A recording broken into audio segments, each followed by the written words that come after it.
Bonjour à tous, je vais vous présenter un tutoriel dédié à la découverte de l'API de Node.js. On va s'intéresser à la partie File System, qui est l'interface avec le système de fichiers. Alors c'est un tuto qui fait partie d'une playlist dédiée à la présentation de Node.js, et ce tuto est le deuxième de la playlist. Alors on va commencer par la visite de la page web de l'API File System. Alors pour ça, on va prendre Chrome, je vais taper Node.fr pour aller sur la page française. Donc je vais choisir Docs, je viens de cliquer sur Docs et je vais choisir cette version là, la Long Term Support. Donc on est en septembre 2022 et la version c'est la 16.17. Donc je clique là-dessus et si je descends un petit peu, voilà, la page de documentation qui correspond à l'API File System, c'est celle-ci. Alors au début de cette page, vous avez trois exemples d'utilisation de cette API. Un exemple avec les promises, un exemple avec les callbacks et un exemple avec des appels synchrones. Donc on va faire un exemple de chaque possibilité, histoire de tâter le terrain. Alors je vais choisir ce premier exemple. Alors ici sur la droite, là, vous avez un switch. CJS veut dire CommonJS et ESM veut dire ECMAScript module. Donc ça permet de... Ça correspond aux deux standards différents qui sont supportés par Node.js pour la gestion des modules JavaScript. Alors, Node.js a commencé avec la gestion CommonJS et ensuite a ajouté la gestion ECMAScript. Donc on va commencer par un exemple CommonJS. Alors en CommonJS, on fait des require et en ECMAScript, vous voyez, on fait des imports. Bon, je vais copier ce code. Je vais créer un répertoire sur le bureau que je vais appeler Node. Je vais ouvrir dessus VS Code. Et puis je vais créer un fichier ici que je vais appeler test.js. Et je vais mettre le code dedans. Bon, je mets un peu de zoom parce que ça c'est petit. Voilà. Alors que fait ce code? Alors ici donc vous avez un require puisqu'on a décidé de travailler en CommonJS. Donc un require de fs/promises. Bon, fs c'est pour file system. Donc on extrait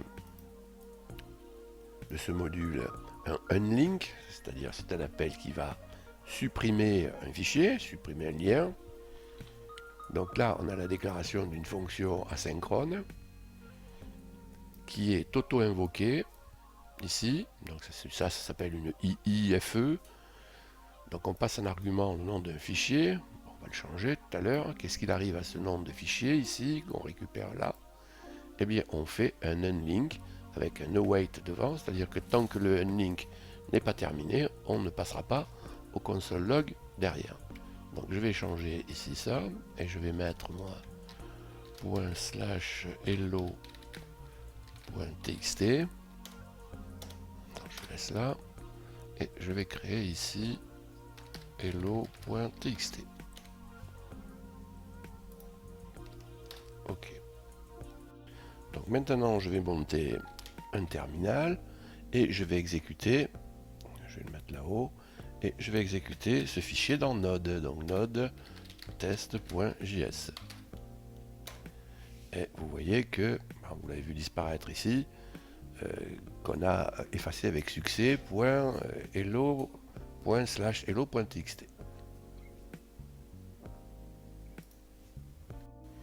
Alors maintenant ce que je vais faire c'est la même chose mais avec des modules ECMAScript. Donc là le fichier est là. Bon, il fait la même chose, hein. C'est-à-dire il efface le fichier hello. Je sais plus trop quoi, tmp hello. Donc là moi je vais remplacer. Donc là il est à deux endroits. Donc là je vais mettre ./hello.txt. Ok.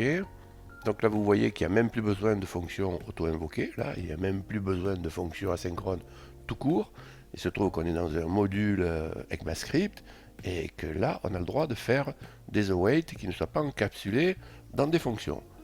Donc là pareil, je vais créer le fichier hello.txt et je vais exécuter mon petit test ici. Donc je vais monter ça là. Je vais effacer la console et puis je vais à nouveau faire node.test. Donc là, qu'est-ce qui se passe? J'ai un petit message d'erreur. Alors là, qu'est-ce qu'on me dit? On me dit que l'erreur est sur le import là. D'accord? Et ici, là, j'ai un warning. Et on me dit, pour charger un module ECMAScript, il faut mettre type module dans package.json ou utiliser l'extension MJS. Bon, ça veut dire qu'il faut que je crée un fichier package.json parce que je n'en ai pas. Alors ça, je détaille pas, je rentre pas dans les détails, mais on va faire ça avec la commande npm. On va faire npm init-y pour faire un package.json rapidement. Voilà. Donc il m'explique ce qu'il a créé là. Hein. Et je le retrouve ici. D'accord. Donc je vais être obligé de mettre ce qu'il y avait au niveau de l'erreur là. Alors ça. Je vais le mettre ici. Ok. Et maintenant que j'ai ce package.json, on va voir si j'arrive à lancer le test. Et vous voyez que là, il a effacé avec succès hello.txt et il a disparu ici. Donc il faut rajouter, si vous voulez utiliser les modules ECMAScript, quelque chose dans un package.json qu'il faut avoir créé. Bon, il faut se souvenir de ça. Donc maintenant on en est là, on va faire un deuxième exemple d'entrée-sortie asynchrone, mais cette fois-ci on va utiliser des callbacks. Donc là, l'exemple du callback, on l'a ici. D'accord, donc on va travailler directement en ECMAScript. Donc je vais faire que ça. En CommonJS, j'en ai fait un, ça me suffit. Donc là, je prends le code et je vais le mettre là, le coller là à la place de ça. Ok, je vais remplacer le tmp hello, toujours pareil, par le ./hello.txt et je vais créer ici mon hello.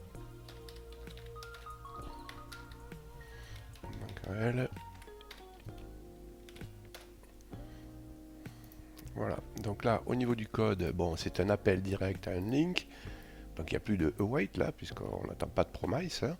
Donc en premier argument on passe le hello.txt, donc le nom du fichier qu'on va effacer, et en deuxième argument on passe le callback. D'accord.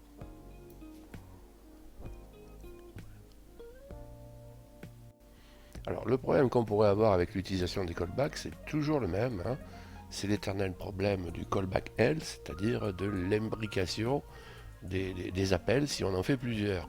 C'est-à-dire si dans le callback on fait à nouveau un appel à l'API, puis encore un autre, bon, on finit par avoir des imbrications interminables. Alors je vous renvoie à un tuto que j'ai déjà fait là-dessus, je vous mets un lien. D'accord, donc c'est l'inconvénient de la méthode à base de callback. Donc je vais essayer d'exécuter ça.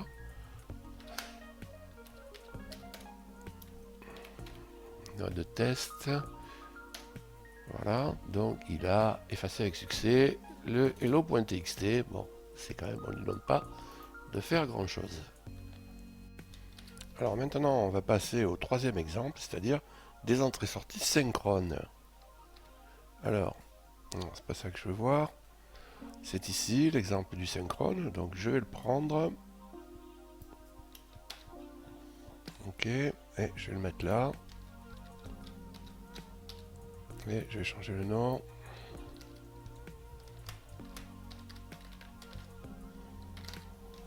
Ok, donc si vous regardez ici, alors c'est pas très difficile de s'y retrouver, ça c'est un avantage, c'est-à-dire que du unlink asynchrone, pour avoir du synchrone, il faut rajouter ici 5, et c'est pareil pour tous les appels, donc on s'y retrouve assez facilement. Bon, maintenant aller faire du synchrone avec Node qui propose de l'asynchrone, c'est pas vraiment dans l'esprit. Bon, mais ça peut se faire, hein. Bon, mais attention, hein, si vos traitements là sont longs, hein, si vos appels sont longs, eh bien votre appli sera bloqué, hein, pendant la durée des traitements. Bon, enfin, tout cas, c'est assez simple de s'y retrouver. Donc là, je vais créer un nouveau le hello.txt. Ok, je vais monter ça. Voilà, et je vais exécuter. Voilà, d'accord, donc il a exécuté avec succès et le hello a disparu. Alors maintenant que j'ai fait ces trois exemples, eh bien, je vais choisir de travailler avec des promises. Bon, c'est un choix que j'aurais pu faire directement, mais disons que c'est toujours la peine de farfouiller un peu dans la doc pour voir ce qu'on a. Alors maintenant dans la doc, je vais m'intéresser à l'API Promise. Donc c'est ici, alors je vais recliquer là sur File System pour prendre le point d'entrée. Donc elle est ici, l'API Promise, et au départ, vous voyez que je trouve une classe FileHandle. Et si je regarde dans cette classe les fonctions qui sont proposées, je n'ai que des fonctions appendFile, chmod, changeowner, le close, le read. Je n'ai que des fonctions qui travaillent sur un fichier. D'accord? Je ne travaille pas sur le système de fichiers. Donc je ne manipule pas de répertoire. D'accord? Bon, c'est la particularité. Hein, donc il faut avoir que ça à faire. Je ne sais pas vraiment l'avantage que ça peut représenter. Mais bon, on peut passer par là. Alors là, je vais cliquer sur le close. Et c'est en cliquant sur le close que je vois que le open existe, hein, et à quoi il sert. C'est un peu original, mais bon. Alors je vais choisir de faire ce test là. Ok. Donc là, je vais prendre ça. Ouais. Bon, donc qu'est-ce qu'il fait ce code? Donc il importe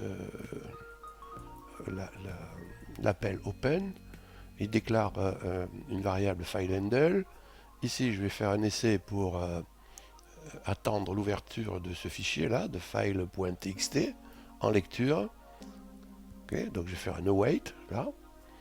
Et je vais récupérer un fileHandle, donc un file descripteur en fait. Hein. Et dans tous les cas, je vais exécuter le finally. Et sur le finally, je vais essayer de faire un close là, d'accord? Le point d'interrogation devant, c'est un ternaire. C'est-à-dire que si fileEnd est évalué à vrai, à ce moment-là, on essaie de faire le point close.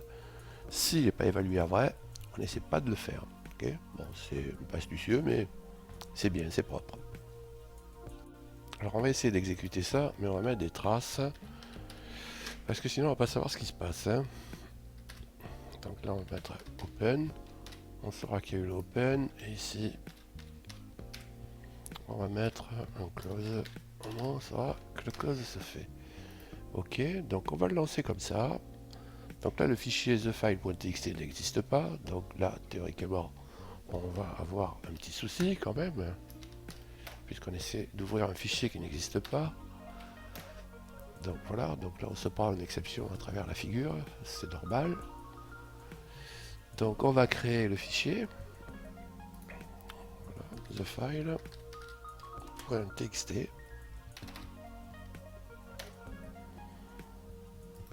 Ok, et on va exécuter.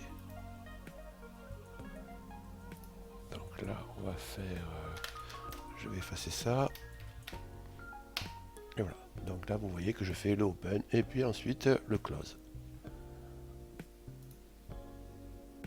Alors maintenant je vais vous montrer quelque chose. Si vous voulez voir la définition des fonctions, là, vous appuyez sur F12 là, et puis vous allez à la définition, là, d'accord?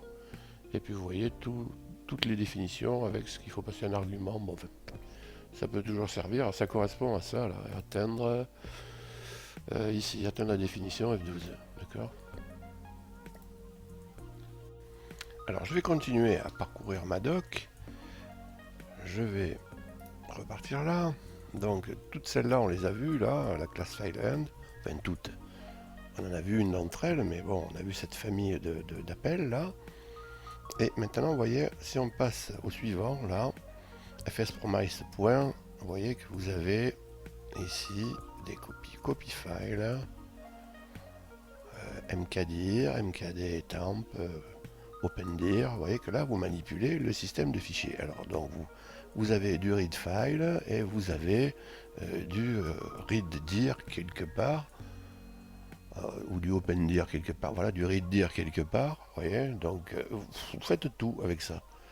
Donc c'est plutôt dans ces appels-là que c'est intéressant de travailler, hein.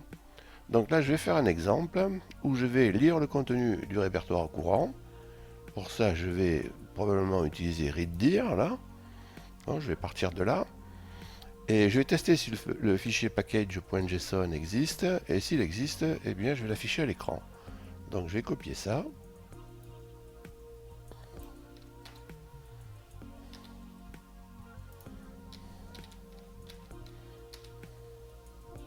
Donc ici, deux mots sur ce code.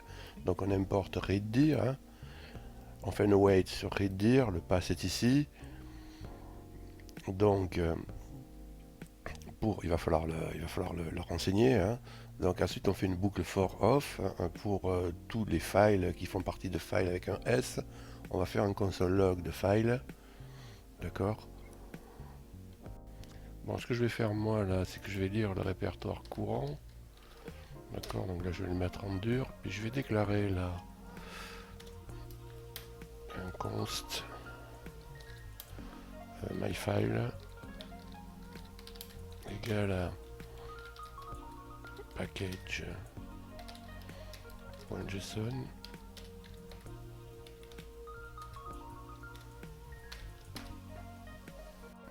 Alors ce que je vais faire maintenant, je vais mettre une paire d'accolades ici pour avoir un bloc.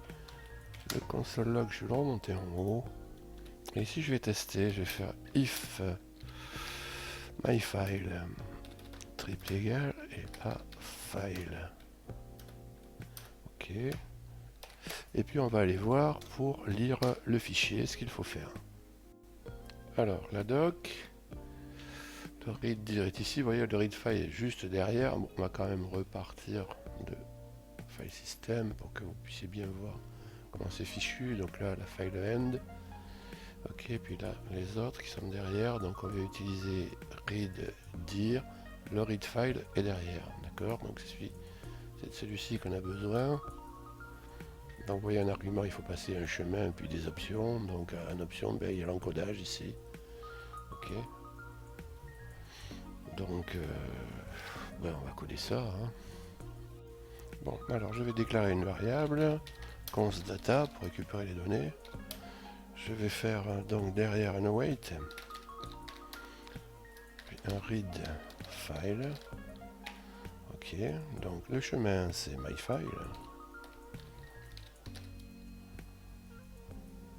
Et derrière, il faut mettre l'encodage. Donc là, il me propose ça. Je vais le prendre, UTF-8. Et ce que je vais faire derrière, eh bien, un console log de data. Pas de date, de data. Donc vous voyez qu'ici, là, j'enchaîne mes appels, hein, avec des await. D'accord, tout ça c'est bien lisible, hein. C'est pas imbriqué. J'ai tous les appels qu'il faut, donc c'est parfait. Il m'a même fait l'auto-import là, bon, que j'aime pas trop comme c'est. J'aime pas trop comme c'est fait là. Je vais le rajouter ici. Ok. Bon, mais il me reste plus qu'à tester. Alors on teste. Ici, là, node test. Et vous voyez qu'on lit le fichier package.json. Ok, donc là il y a le premier nom qui s'affiche. Et après il y a les autres, test, the file, d'accord. Et puis là, entre, il y a le contenu du fichier package.json. Voilà, ça marche. Alors si vous débutez, je vous conseille aussi de vous intéresser à l'API pass et à l'API ici pass là et à l'API process qui est juste derrière ici. Ok, voilà, ça c'est des choses qui sont très courantes, très utiles. Voilà. Alors ce tutoriel est terminé, je vous remercie de m'avoir écouté. Alors comme d'habitude, si vous avez appris un petit quelque chose, un coup de pouce vers le haut est toujours le bienvenu. Si vous voulez être prévenu lors des mises en ligne des nouvelles vidéos, je vous rappelle que vous avez la possibilité de vous abonner à cette chaîne. À ce moment-là, pensez à activer les notifications. Je vous dis salut et à bientôt.